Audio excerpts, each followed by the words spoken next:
하나님의 말씀은 시편 56편 8절입니다. 8절에서 10절까지 읽겠습니다. 성경을 한 목소리로 읽겠습니다. 나의 유리함을 주께서 계수하셨사오니 나의 눈물을 주의 병에 담으소서. 이것이 주의 책에 기록되지 아니하였나이까. 내가 아뢰는 날에는 내 원수들이 물러가리니 이것으로 하나님이 내 편이심을 내가 아나이다. 내가 하나님을 의지하여 그의 말씀을 찬송하며 여호와를 의지하여 그의 말씀을 찬송하리이다. 아멘. 오늘 우리가 다윗의 한 기도를 읽었습니다. 지금 읽은 다윗의 기도는 어떤 상황에서 드려졌는지 그 시편 56편 1절에 이렇게 쓰여 있어요. 인도자를 따라 요나델렘 르호킴을 맞춘 노래. 자기가 자기 힘으로 노래할 수 없을 만큼 절망이 있나 봐요. 자기 스스로 노래할 수 없는 그가 어떤 노래에 맞춰서 지금 노래하고 있어요. 놀라운 것은 이 위기 속에서도요, 주님을 노래하려고 하고 있다는 거예요. 정말 놀라운 거죠. 이 상황이 어떤지가 쓰여 있는 거예요. 상황이 뭐냐면 다윗이 가드에서 블레셋인에게 잡힌 때에, 붙잡혀 있는 때예요. 다윗이 가드에서 어떻게 블레셋 사람들에게 붙잡혀 있는 상태인지 우리가 더 알기 원합니다. 어디냐면요, 사무엘상 27장입니다. 사무엘상 27장 우리 1절부터 4절까지 읽겠습니다. 다윗이 그 마음에 생각하기를 내가 후일에는 사울의 손에 잡히리니 블레셋 사람들의 땅으로 피하여 들어가는 것이 좋으리로다. 사울이 이스라엘 온 영토 내에서 다시 나를 찾다가 단념하리니 내가 그의 손에서 벗어나리라 하고 다윗이 일어나 함께 있는 사람 600명과 더불어 가드왕 마옥의 아들 아기스에게로 건너가니라.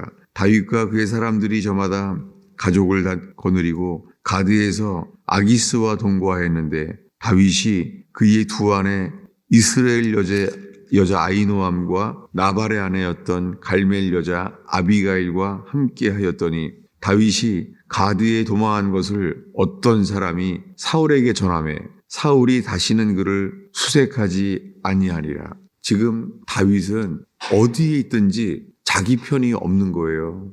지금 도망할 곳이 없어서 지금 가드 사람 아기스 왕에게로 들어간 거예요. 스스로. 왜 남한 땅에 더 이상 있을 수가 없어서요. 북으로 간 사람도 있어요.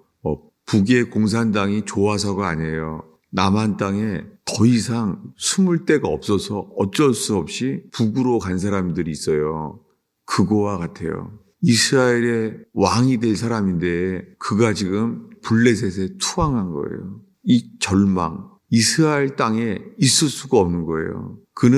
그가 있는 모든 것은 다윗의 기도, 다윗의 노래가 주 앞에 심겨져 있습니다. 지금 적진에 투항한 것과 같아요. 그렇게 했더니 그들은 이렇게 생각해요. 어디냐면은 12절입니다. 읽겠습니다. 아기스가 다윗을 믿고 말하기를 다윗이 자기 백성 이스라엘에게서 심히 미움을 받게 되었으니 그는 영원히 내 부하가 되리라 생각하니라. 아기스가 이렇게 생각하는 거예요. 자기 백성 이스라엘에게 심히 미움을 받게 되었으니 이렇게 되었어요. 이스라엘 땅에서는 다들 미움만 받게 된 거예요. 주님께서 다윗을 이렇게 억울한 인생이 되게 했어요. 그런데 놀랍게 다윗은 오히려 점점 하나님의 성품을 담게 되고 있어요. 왜냐하면 이 사건 바로 앞에가 뭐냐면 굴에 숨어 있는데 사울왕이 들어온 거예요.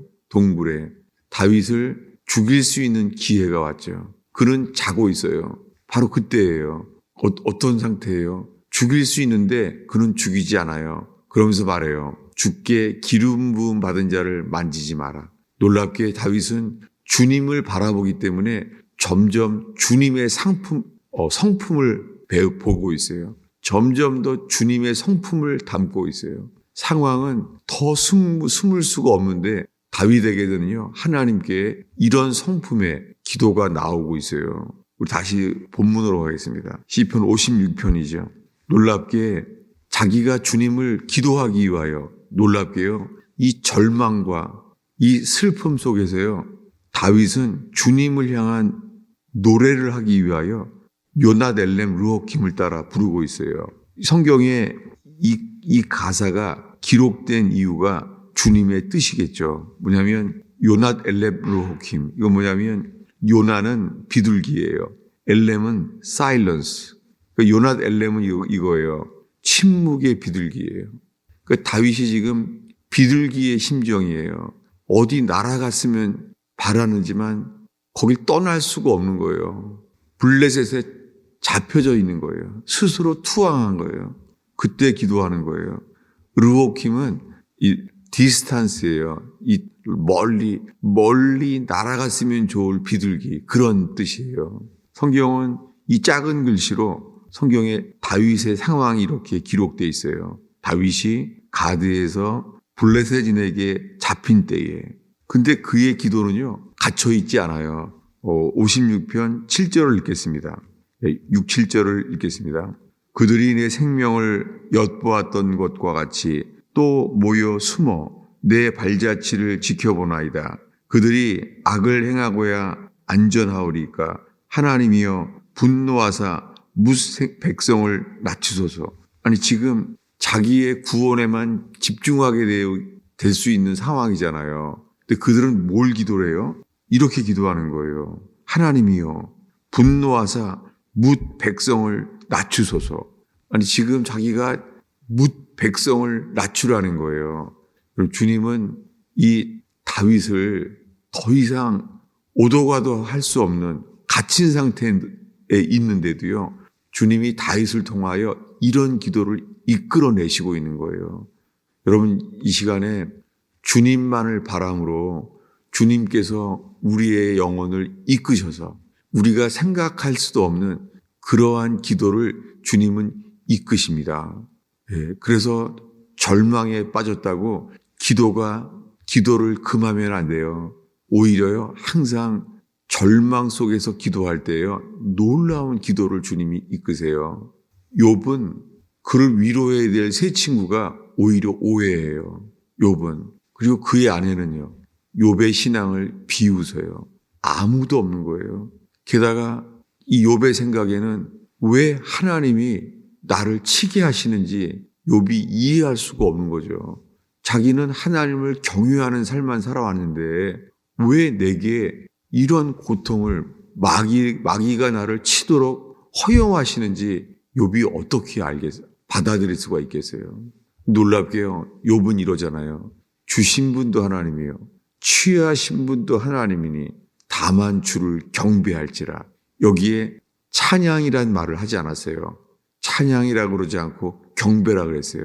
경배는 마음에서 우러나 나오지 않지만 주님께 합당하기 때문에 내게 합당한 노래가 아니라 주님께 합당한 노래를 부르는 게 경배예요. praise. 그래서 최초로 경배란 단어를 언제 성경에 나오냐면요, 하나님이 자기 아들 이삭을 바치라는 거예요. 아니, 그 하나님을 어떻게 받아들여요? 내 사랑하는 아들 독자를 모리아산에 바치라는 거예요. 이 하나님을 어떻게 하나님의 사랑을 느낄 수가 있겠어요? 그때 이렇게 말해요. 아무도 이해해 줄 수 없는 거죠. 아무도. 그의 안에 살아도 이해할 수 없는 거죠. 지금 같이 가는 두 종이 같이 가는데 그 두 종이 어떻게 이해하겠어요? 그걸 보게 되면은 그때 말해요. 내가 경배하러 가노라. 이렇게 말해요. 찬양이 아니라 내가 경배하러 가노라. 이게 경배입니다. 자기 아들을 죽이라고 말하는 주님께 경배하는 거예요. 똑같이 욥이 그때 경배해요. 주신 분도 하나님이요, 취하신 분도 하나님이니 다만 주를 경배할지라. 여러분, 혹시 주님이 여러분의 인생을 주님이 빼앗지는 않았나요? 그럴 수도 있어요. 주님이 우리의 인생을 빼앗아 가신 것처럼 그렇게 느껴질 수도 있어요. 놀랍게 그런 상황이 우리가 판단이 돼도요, 놀랍게 우리는 상황에 따라 주를 해석하지 아니하고 주님을 믿게 돼요. 주는 선하시며 그의 인자하심이 영원하도다. 영원한 것은 쉬지도 않는다는 거예요. 다윗은 알았어요. 지금 쫓겨다니잖아요. 사울왕이 그를 죽이려고 하는데 주님이 그에게 기적이 일어나지 않아요. 그저 자기가 최선을 다해서 도망 다닐 뿐이에요. 그리고 이제는 숨을 곳도 없어요. 그런데 놀랍게 다윗은 점점 주님을 바라보니까 이렇게 노래해요. 주께 감사하세. 주는 선하시며 그의 인자하심이 영원하도다. 저도 이 말은 이 히브리어를 저는 기본적으로밖에 몰라요. 그런데도 이건 안 잊어버려져요. 왜냐하면 제가 유대인들이 기도할 때 가장 많이 부르는 기도를 늘 보게 됐으니까요. 호둘 라도나이 기톱 레올라 마스도. 뭐냐면 호두 감사하세. 주께 감사하세. 왜냐하면 His mercy is forever. 그의 인자하심이 forever. 영원하기 때문이다. 지금 다윗은 언제 죽을지 모르는 상태예요. 그런데 놀랍게 그의 입에서는요, 이걸 노래하는 거예요. 그러니 하나님께서 다윗을 통하여 영원히 기록될 주의 백성들이 이렇게 기도하라 라고 다윗을 만들었습니다. 여러분 이 시간에 주님만 바라봄으로 다윗이 하나님의 성품을 따라 변화된 것처럼 이 시간에 혹시 절망 중에라도 주님만을 바라봄으로 변화를 받게 될 줄로 믿습니다. 우리가 변화하려고 힘쓰는 게 아니에요. 주님이 우리를 변화시키는 거예요. 어떻게 해요? 주님만 바라보니까는. 놀랍게 다윗은 이 상황이 이런 상황 속에서 의지하고 있어요. 주님만을. 우리 10절을 다시 읽겠습니다. 읽겠습니다. 내가 하나님을 의지하여 그의 말씀을 찬송하며 여호와를 의지하여 그의 말씀을 찬송하리이다. 여러분 우리들은 이럴 때 기적을 바라기 쉽잖아요. 근데 다윗은 뭘 바래요? 그의 말씀을 찬송한대요. 다윗은 주님의 말씀이 변하지 않는 언약이라는 것을 의지하고 있어요. 여호와를 의지하며 그 말씀을 찬송하리로다. 여러분 우리가 좀 기적이 일어났으면 하는 상황 속에서도요. 다윗처럼 주의 말씀을 찬송하리이다.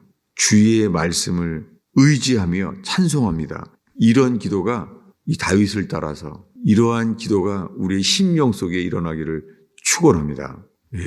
절망에 있을 때 오히려요. 놀랍게 주님이 우리의 눈을 열어주세요. 그것은 부활과 같아요. 모리아산의 3일 동안은 죽음이죠. 주님이 자기 아들을 바치라고 했으니까 그 가는 길이 사흘 길이에요. 성경에 사흘 동안 갔다는 거예요. 사흘 동안을 걸어가는 거예요. 잠을 자고 3일 동안. 그때가 언제입니까? 그 3일은 예수님이 우리 죄를 대신해서 십자가에 죽었던 사흘과 똑같아요.